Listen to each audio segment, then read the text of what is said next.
Welcome to Thinking Green. I'm Rana. It's great to be back here live this week.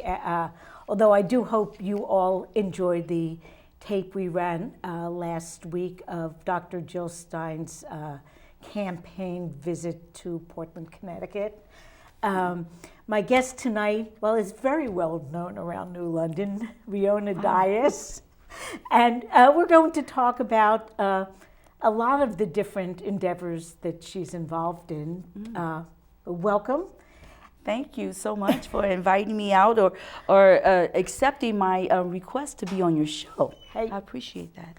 Well, you know, the reason we do the show is to let people know, for the most part, what's going on in the community and how what's happening here, the effects ripple out.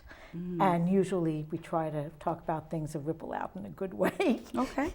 So I guess I guess you are most known right now for your involvement with the Drop-In Learning Center, and you're the executive director? Yes, I've been with the Drop-In Learning Center, believe it or not, in March will be 20 years. So wow. 20 years. So I'm really excited about that because I had the opportunity to be a part of the growth and the emerging in the community, because we are a grassroots organization, and that right there is exciting by itself. So you were really there pretty much from the start. Well, no, because it's been around since 1970. So you're looking at... Oh, wow. Yes, you're looking at over 45 years. So, but 20 years, I think, is a large amount of time invested in this organization. Well, since you mentioned it's 45 years old, yes. You don't have to talk in detail about the way beginning, but maybe you can give a little bit of history about it, because I think people might take for granted the fact that it's here, it's been here for a long time, but not really know why it came to be and what it does. Well, I appreciate you allowing me to take a few moments to share how it started. I'm amazed. The fact was Ann Schuyler, which is a part of St. Francis House, she was in Boston, and she had experience about this area in Boston where people in the community wanted to make change in the educational aspect of what was going on.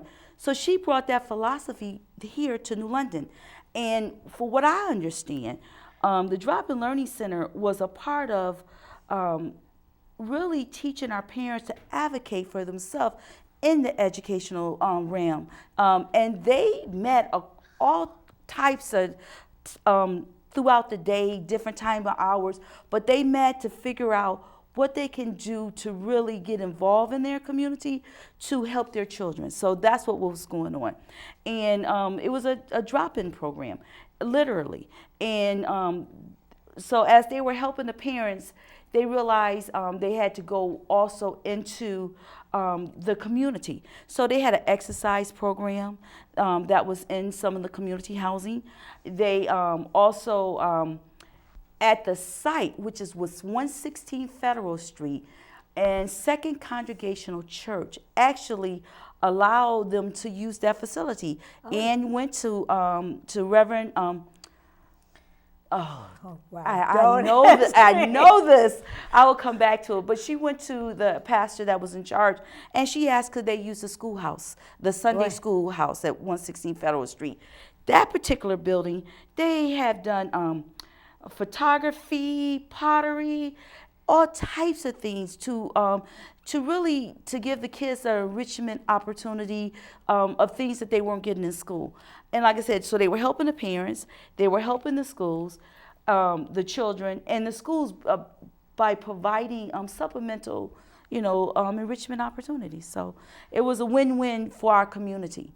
And Ann stayed there for a year, and through that, they had Vista workers.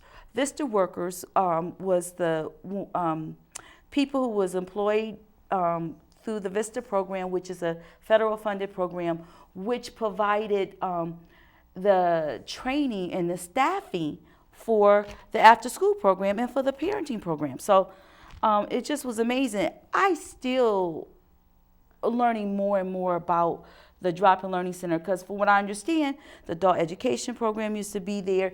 They had a summer component, a half-day summer component, and also a summer school program for students when they didn't have summer school in the school. So they were just a part of so many different things, and was on the cutting edge at the beginning is what I was excited about. And it was a really grassroots effort, and I'm guessing it was run on a shoestring. Oh, most definitely. That's why they had the Vista workers, volunteers, and believe it or not, like people like organizations or let's say colleges. Connecticut College had volunteers that came in and help out as well, and just a lot of community people.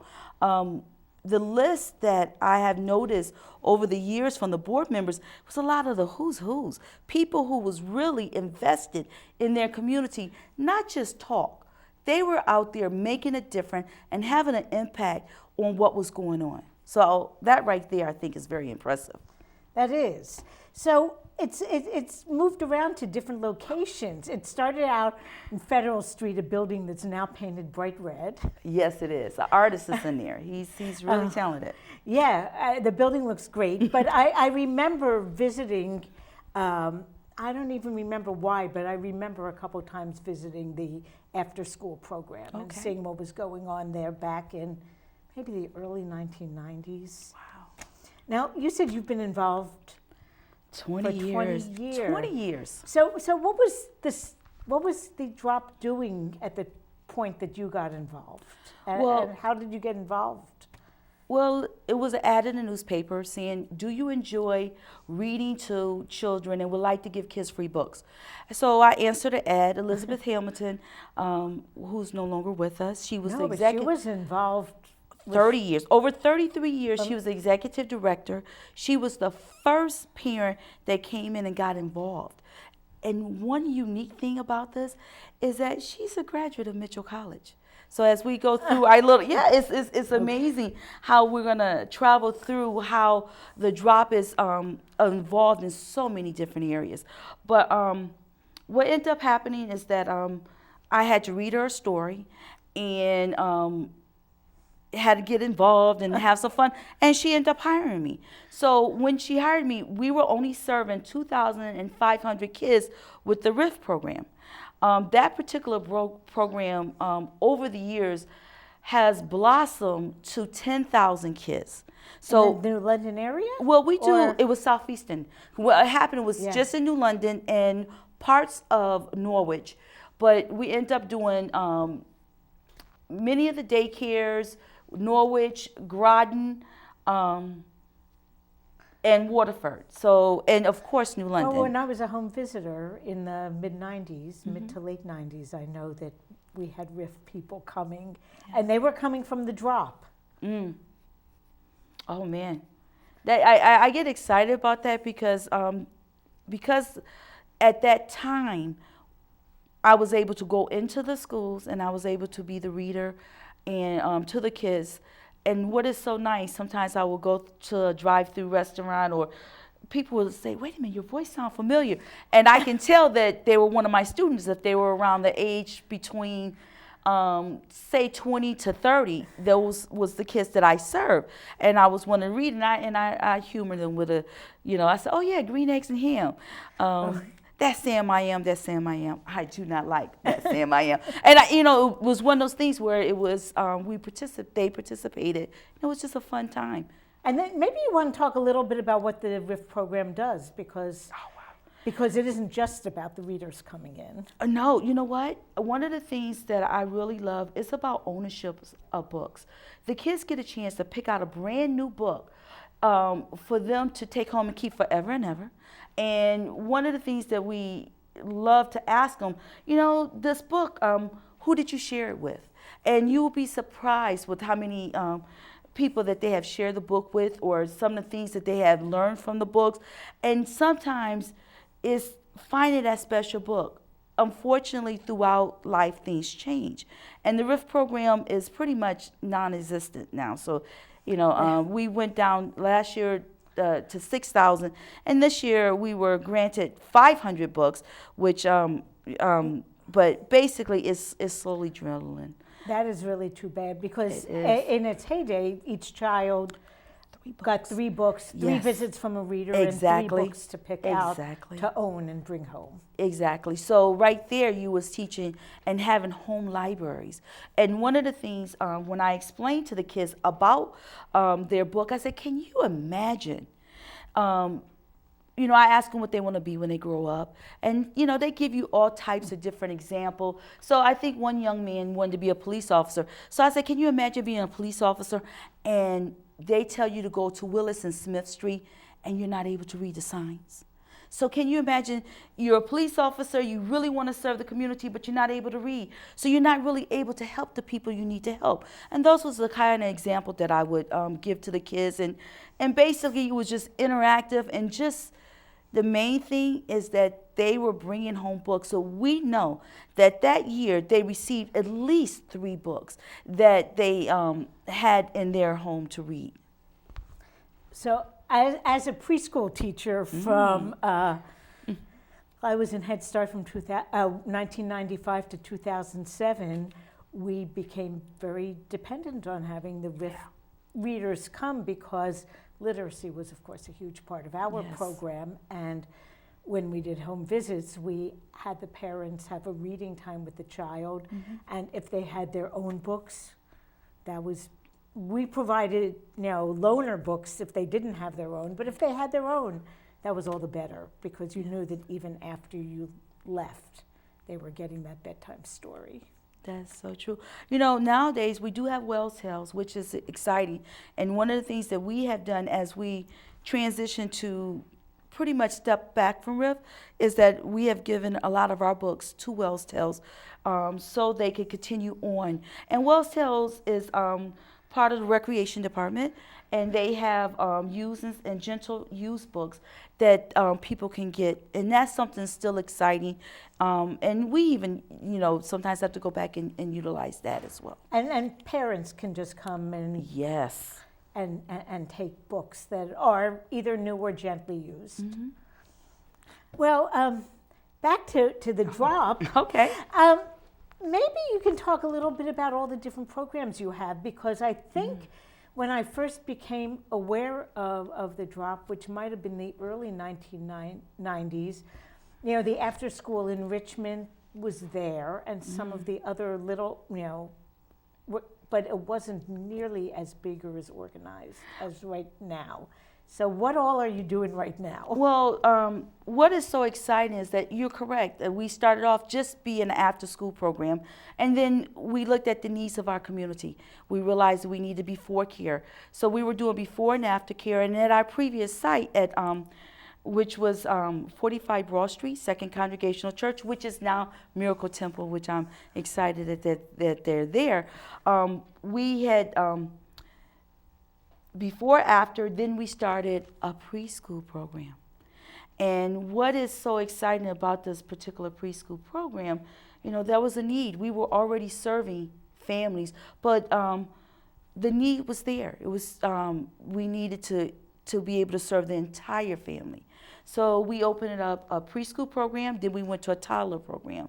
And then 2014, we had to move, which was we ended up moving to Mitchell College campus, which is a beautiful facility.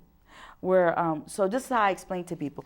We are in back of the tennis court, next to the baseball field, in front of Nathan Woods, and that's really important because that location is an educational environment within itself.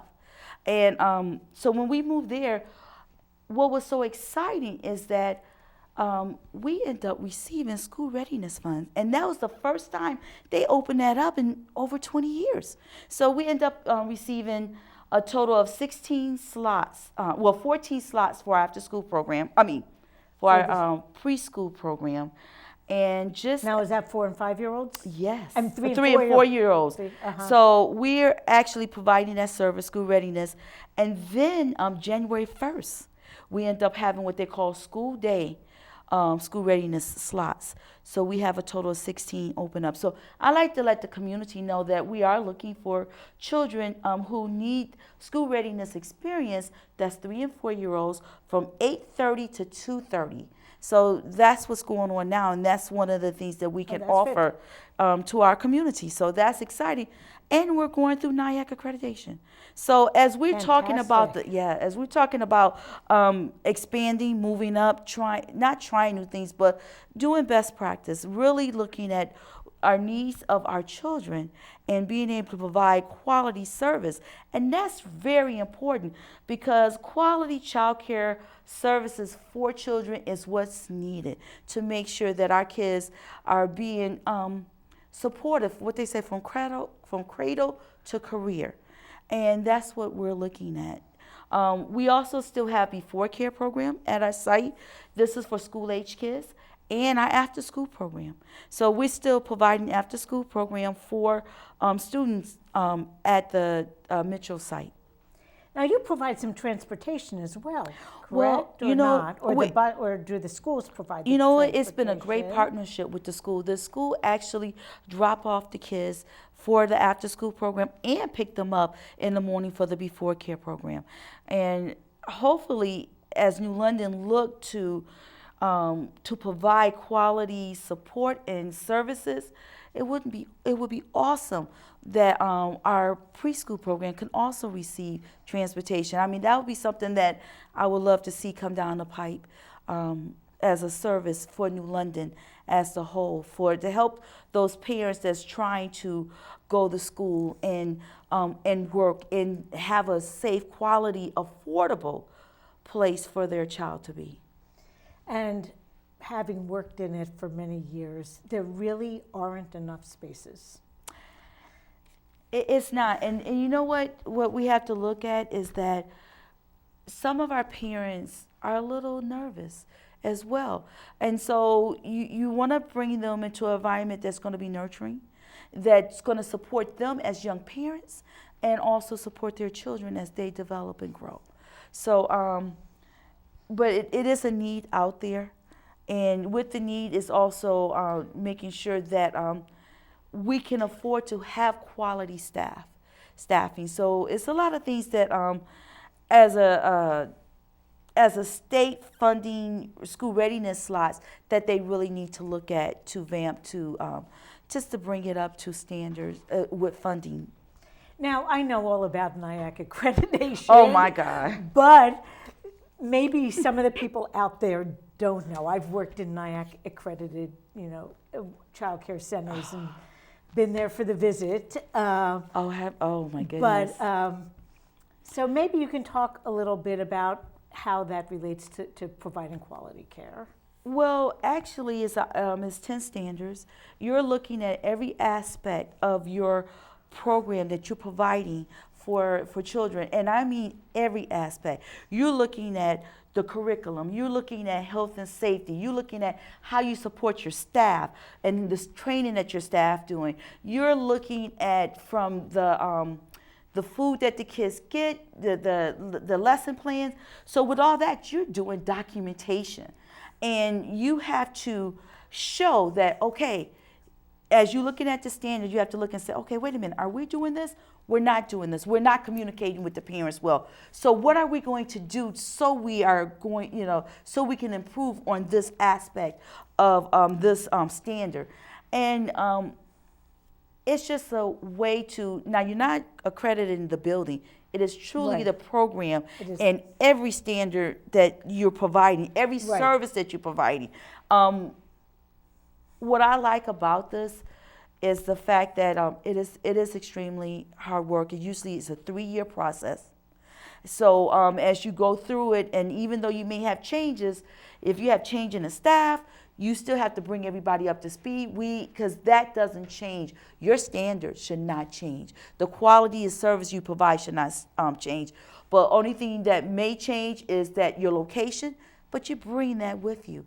And it's amazing because right now with funding, there's a lot of requirements. Our teachers have to have a bachelor in early child education, at least 12 credits, our head teacher, 12 credits in early child education to get their head teacher certification by year 2017, but by year 2020, they need to have their bachelor. But what I appreciated is the fact that a lot of my staff end up taking courses to get those credits free of charge because the state really wants to make sure that our kids are being taken care of and that the staffing are receiving the coursework, the training that is needed. And what is awesome about this is, even though it's a college class, they're going to school with other child care workers who are going for the same standards and providing quality service for our children. So, and they can talk about in their classroom, well, this is not working. What did you do to help this out? And really work together so our kids can get the best service possible. So that's what I like about it.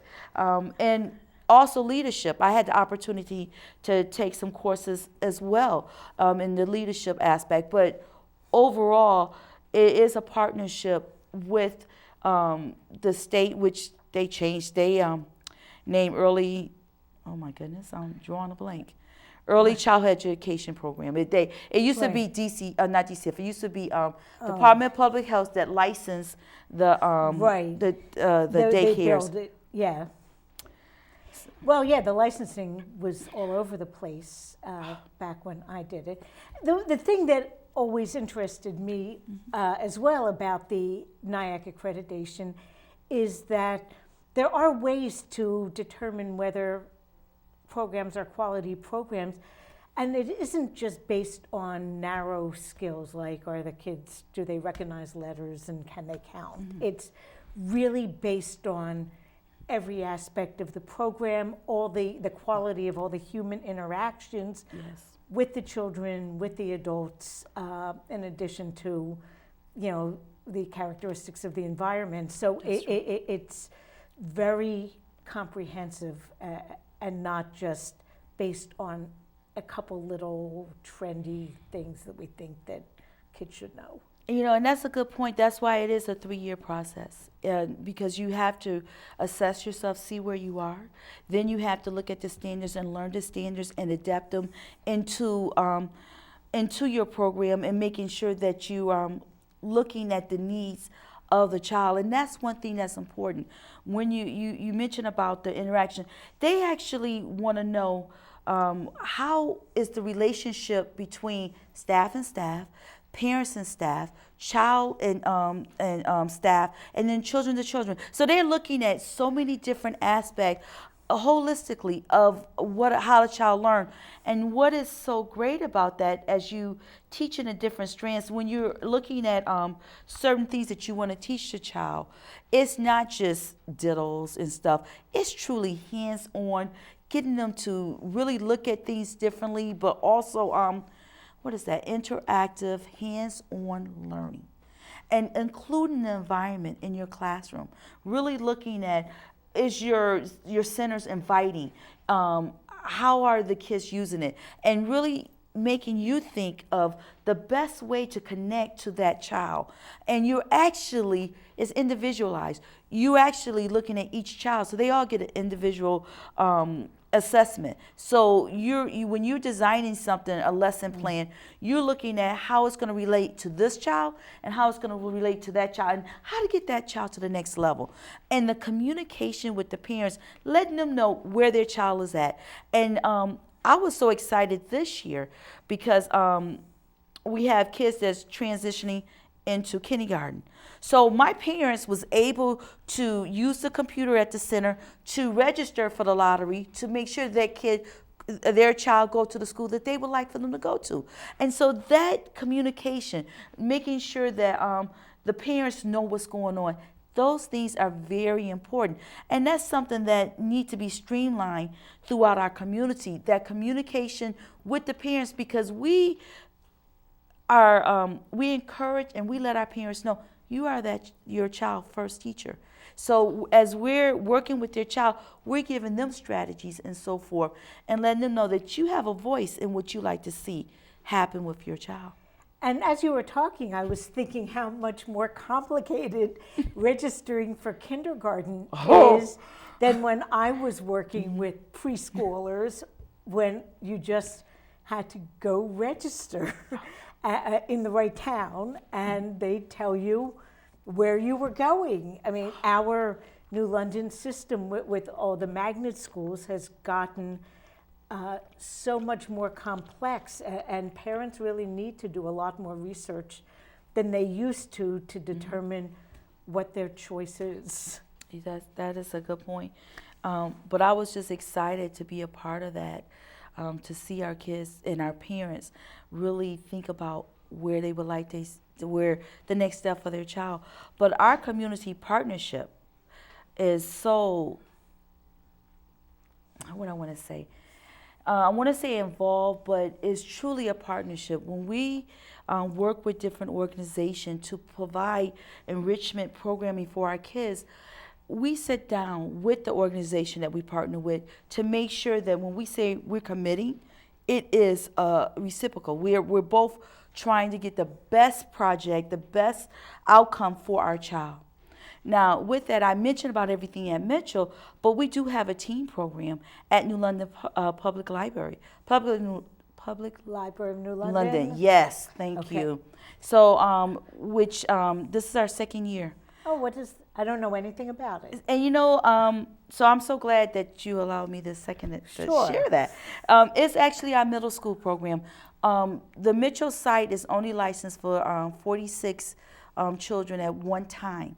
So it has different levels. Like I said, before and after, in between, we have our school day, school readiness, and then an all-day school readiness and a toddler program.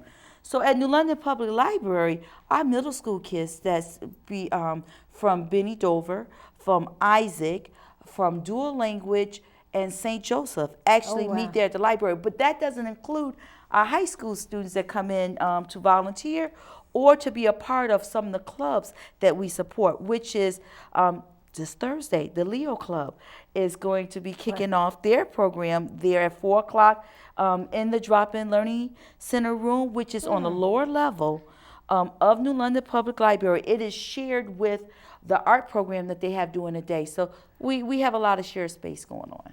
Okay, so, I just saw that room for the first time. Oh. And I was told some other program used it from 2:30 in the afternoon. That was us.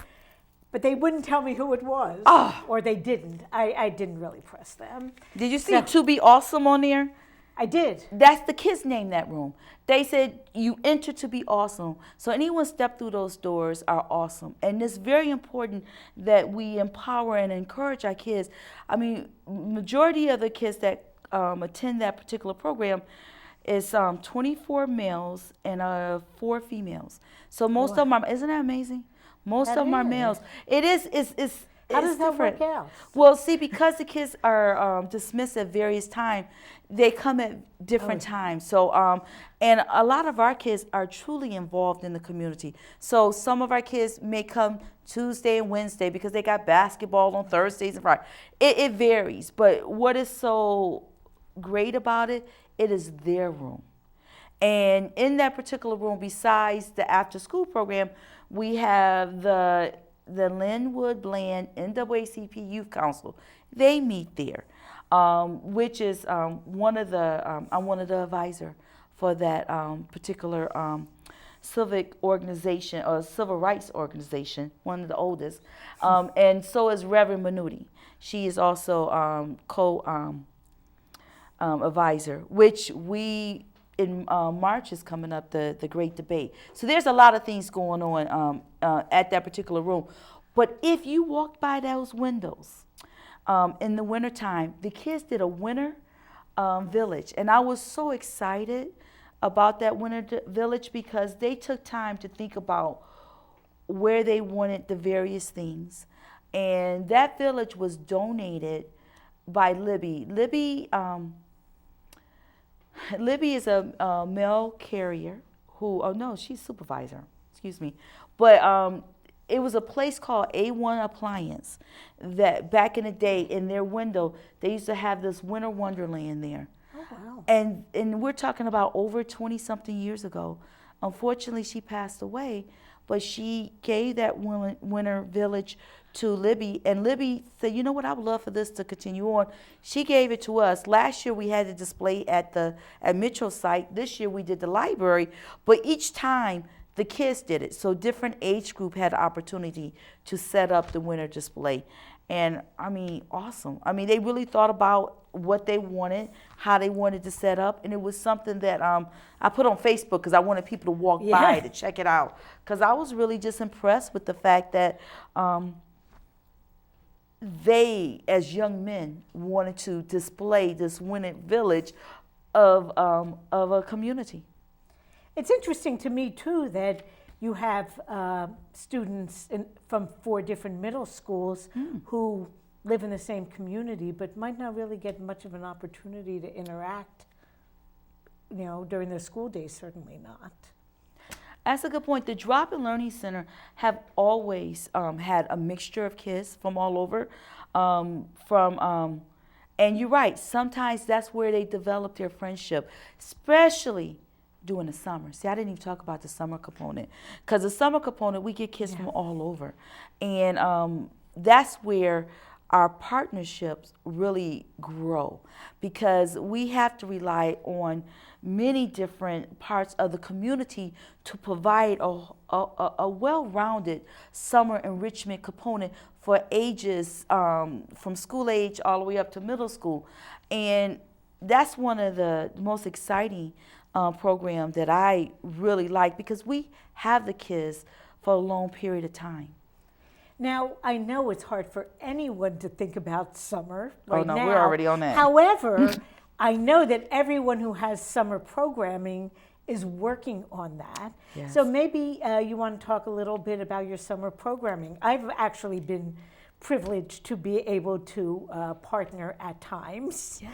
I don't know how many people who watch have gone down to Riverside Park and seen the painting on the bathhouse.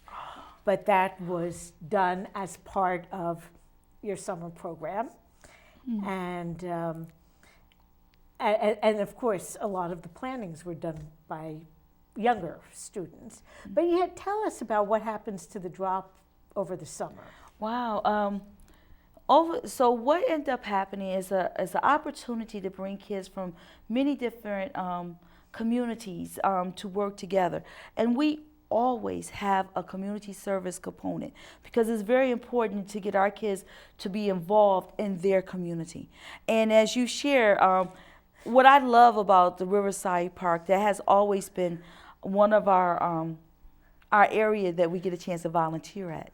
And so when you go into the park, you see the welcome. That was our middle school kids as well. The flowers. Oh, yeah. When you go right in. Flowers and bumblebees on the road. Going in. And I appreciate the fact that you allow creativity, because when we talk about the pollination. And we appreciate that the city lets us Yes. do that too. Because I love the pollination garden. That was one of our younger kids did. So our kids learn about invasive plants, what to remove. They learn how to plant things, how to really get because we want the bees to come back to pollinate the plants and so forth. So they had to learn those. They had to learn the first of all the vocabulary. They had to learn about what is good for their community. But they also had to work together and learn about hard work, because it was work. It was work. And but what I appreciate is how you guys was there supporting them. You made sure that we had the equipment that we needed. When we say that we were going to be there, you was there making sure that we had everything that we needed.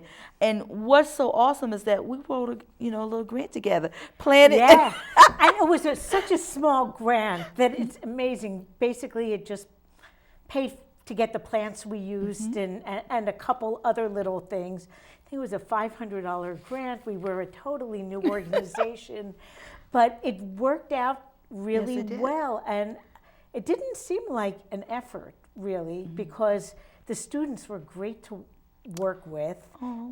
They all, you mentioned the teamwork, and they all had their own separate interests. So some really got into the planting part.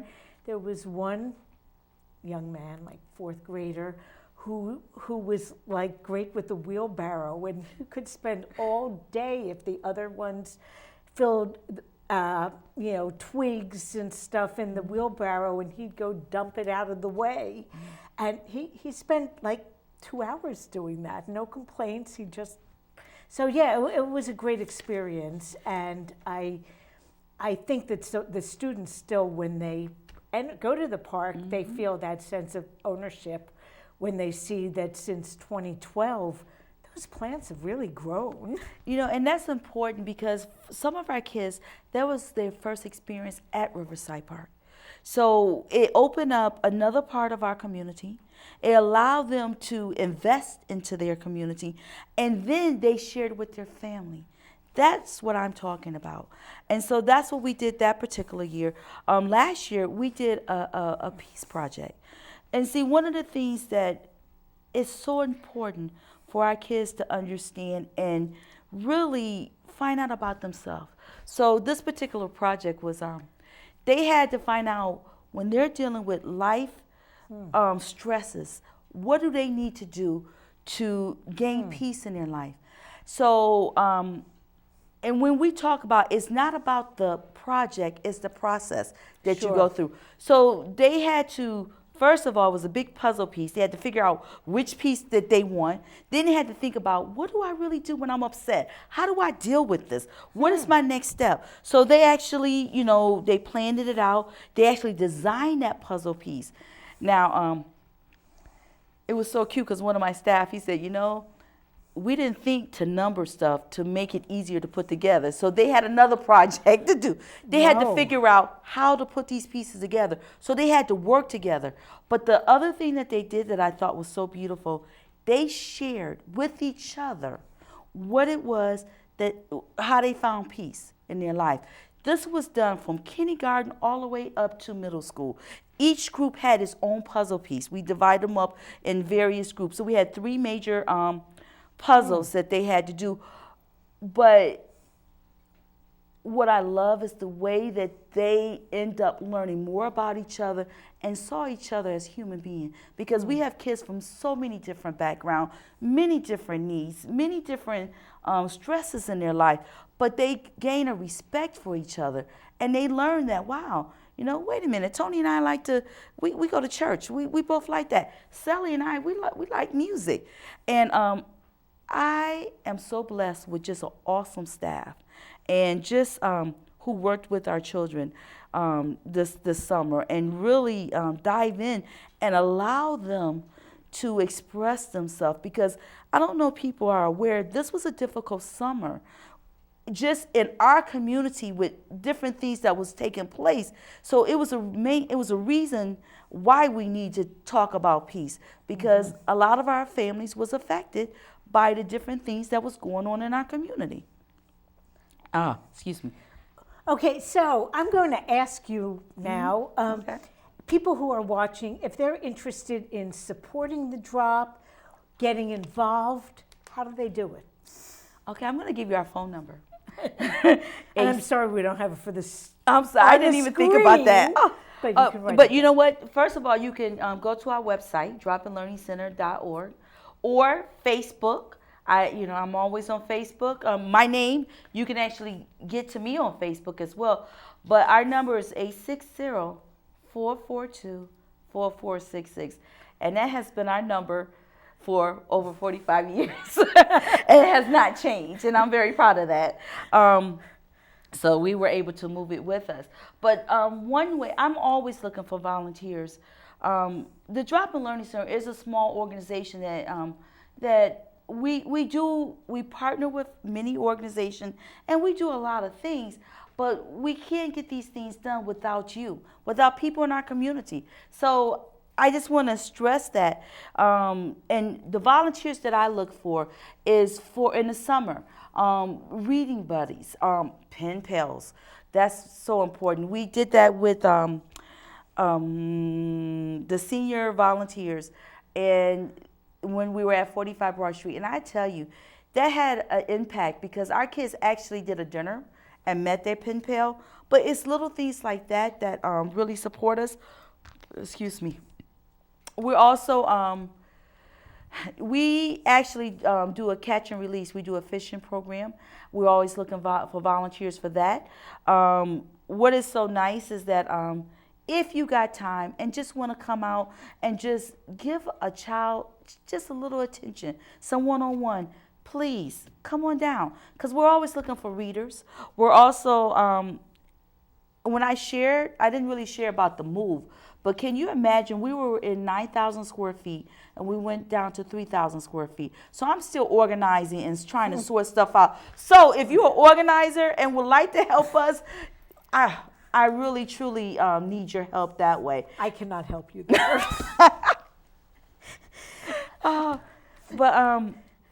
And as we talk about just celebrating the life of the drop, I mean, when I say I've been there for 20 years, I have been blessed to see some of my students, which is, I'm just so appreciative of. They come back to me while they're in college, you know, for summer program. Then they go on. So like this year, I have a couple of nurses, doctors, social workers. So just little stuff like that get me excited, because they do come back and say, hey, how can I help you out, Ms. D? Can, you know, we do this? Or they might come back and say, you know what? I have a couple of them. I actually have their children. So that's different as they go on to work. So it's one of those things where I have truly been blessed to see how our community can work together, but also seeing our youth, our children, take leadership role.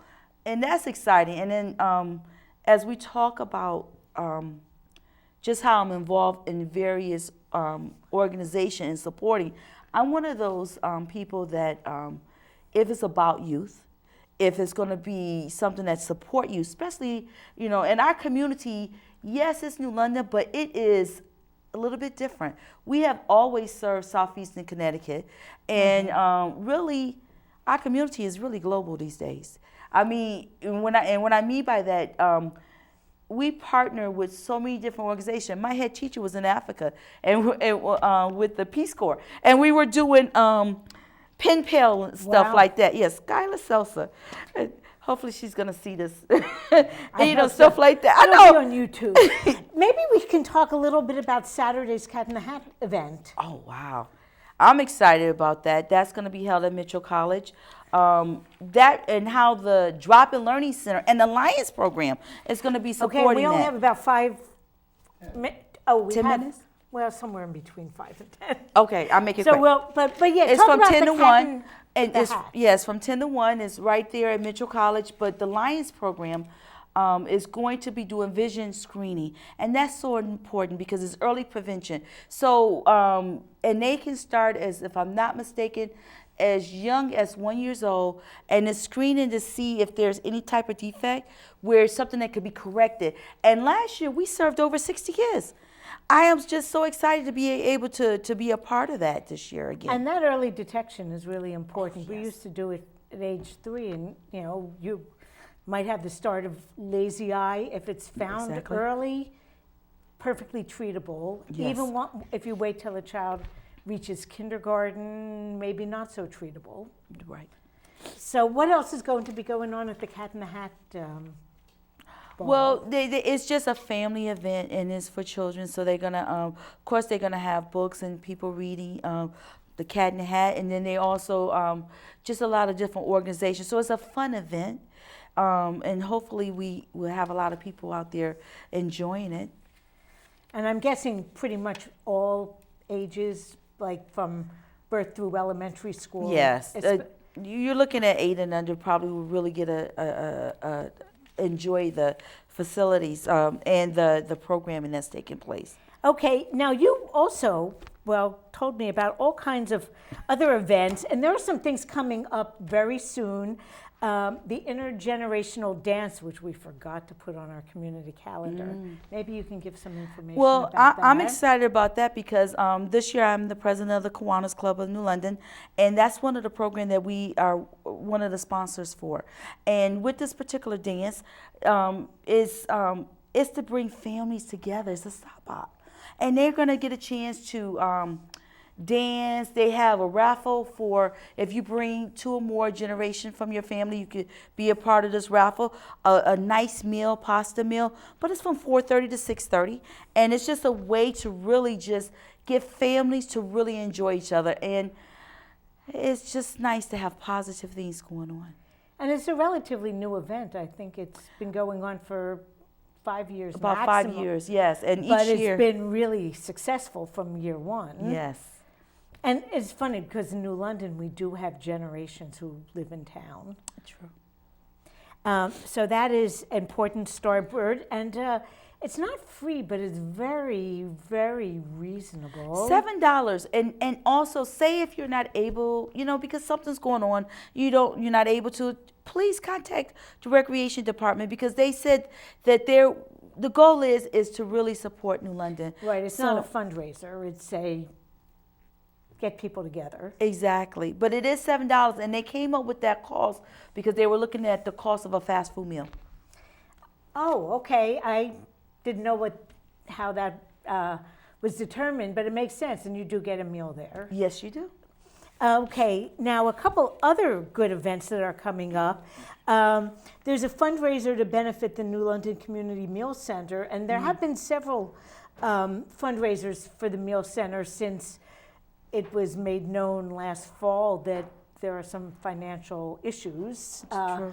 I think the community has rallied pretty well, but this Saturday's fundraiser is at Flanders Fish Market, and it's at 6 p.m., and $50 a person. There's a cooking demonstration, there's dinner, and Sarah Cheney is the contact if you want to get tickets. And I'm sure if you called Flanders Fish Market, they would also have the details. And let's see what else. Friday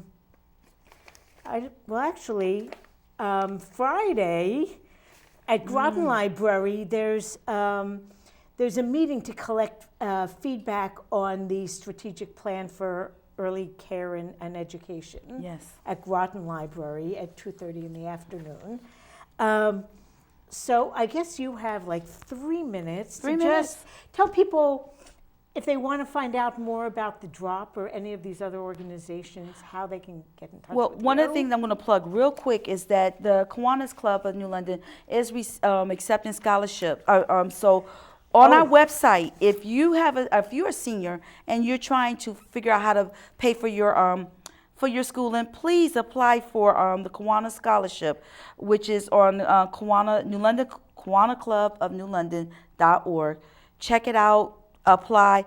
But I'm just looking forward to getting some phone calls from our community saying, hey, I want to be involved. Because just like when we talk about being involved with the soup kitchen, our group, the NAACP Youth, we actually volunteer there, and they're always looking for volunteers. So basically, I'm saying, give me a call, 860-442-4466. Call the Drop-In Learning Center today. And every so often you do have open houses that people can see We inside. too. You know what? And I'm so glad you brought that because that's something that we're working on. That's right. It's June. I don't remember what date. I think it's June 7th. Susan Munger and I are leading a walk through Mitchell Woods, and we'll have the Drop-In Learning Center also open for people to take tours that afternoon. Exactly. As we get a little closer, we'll have more information about that. Well, thank you so much for allowing me to come on. Well, thank you so much for coming on, and we'll be in touch. And keep busy, and good luck with the whole NIAC process. I know it's a lot of work. Next week, we have kind of a rare thing. We have a two-part show, and the first part, our guest will be Ann Pratt, and she's from CCAG. She's going to talk about the potential impact of some hospital mergers that are being discussed in our area. And the second part is going to be Susan Munger from the Master Gardener program, who's going to be talking about semester gardening events, also about our event in June, our walk in the woods, as well as gardening topics in general. So we will see you next week, And thank you so much, Reona. I'll see you around town. Okay. When I sit in contemplation of the human situation, I often feel a certain sense of pride. Our achievements are many and mighty, and the evidence cannot be denied.